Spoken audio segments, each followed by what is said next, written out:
नया रास्ता पाठ 5। अपने जीवन की परिस्थितियों से विवश होकर मीनू के हृदय में कई बार हीन भावनाएं उत्पन्न हुई। कई बार उसे ऐसा आभास हुआ कि उसका जीवन बिल्कुल व्यर्थ है। परंतु मीनू जैसी योग्य तथा होनहार युवती के लिए ऐसी भावनाएं उचित नहीं थी। वह स्वयं ही दृढ़ता व साहस की मूर्ति थी। उतार चढ़ाव तो हर इंसान की जिंदगी में आते ही रहते हैं। उसने साहस से काम लिया। उसने विवाह का सपना देखना ही छोड़ दिया। उसके सामने इतनी लंबी जिंदगी पड़ी थी जिसका वह एक क्षण भी व्यर्थ नहीं होने देना चाहती थी। यूं तो बचपन से ही उसकी वकील बनने की इच्छा थी, परंतु उसके माता पिता की इच्छा न थी कि वे उसे हॉस्टल भेजे। आज मीनू के मन में उभरी लगन को देखकर उन्होंने उसे वकालत करने की आज्ञा दे दी। मीनू ने मेरठ की वकालत में दाखिला ले लिया था। उसके हृदय में लगन थी कुछ बनने की, कुछ कर दिखाने की। अपने पांव पर खड़े होकर वह इतना पैसा कमा लेना चाहती थी कि जिससे वह समाज में सिर ऊंचा करके रह सके। इस समाज में चारों ओर पैसे की ही तो इज्जत है। हर जगह पैसे का ही बोलबाला है। बस पैसा पैसा पैसा। हर व्यक्ति इसी होड़ में जुटा है। इस बार मीनू पहली बार अपने माता पिता से अलग हो रही थी। अभी तक हमेशा साथ रहकर ही पढ़ी थी। 15 दिन ही तो रह गए थे उसके जाने में। कैसे रहेगी वह हॉस्टल में? कल्पना मात्र से ही वह सिहर उठती। परंतु यह सोचकर उसका रोम रोम पुलकित हो उठता कि वह भी एक वकील बनेगी। मीनू ने अपने लिए नए नए कपड़े बनवाए। पहली बार हॉस्टल जाने का चाव था। माँ ने उसके लिए विभिन्न प्रकार के व्यंजन बनाए। एक एक दिन करके उसकी पसंद की सारी चीजें बनाकर उसे खिलाई। माँ को लग रहा था कि बेटी न जाने कितने समय बाद फिर घर आएगी। पिताजी भी जब ऑफिस से आते तो उसके खाने के लिए कुछ न कुछ अवश्य लाते। आखिर मीनू का हॉस्टल जाने का दिन आ ही गया। उसके सामने एक उद्देश्य था, एक सपना था जो पूरा करना ही था। घर छोड़ते समय मीनू की आंखों में आंसू छलछला पड़े।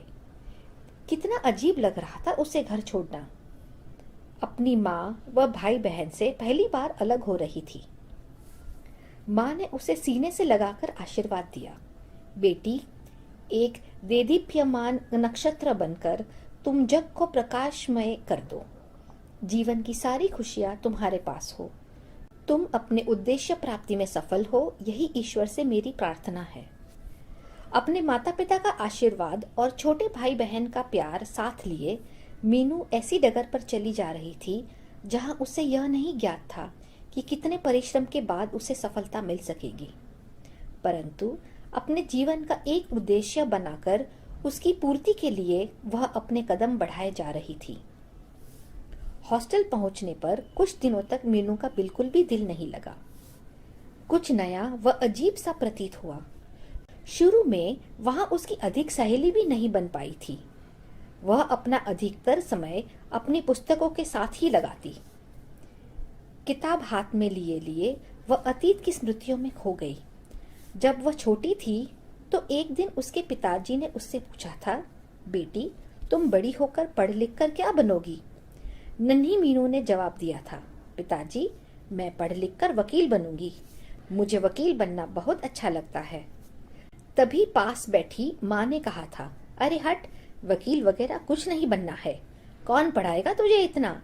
बस 18 साल की उम्र में शादी कर देंगे। फिर लड़कियों को कौन पढ़ाता है इतना?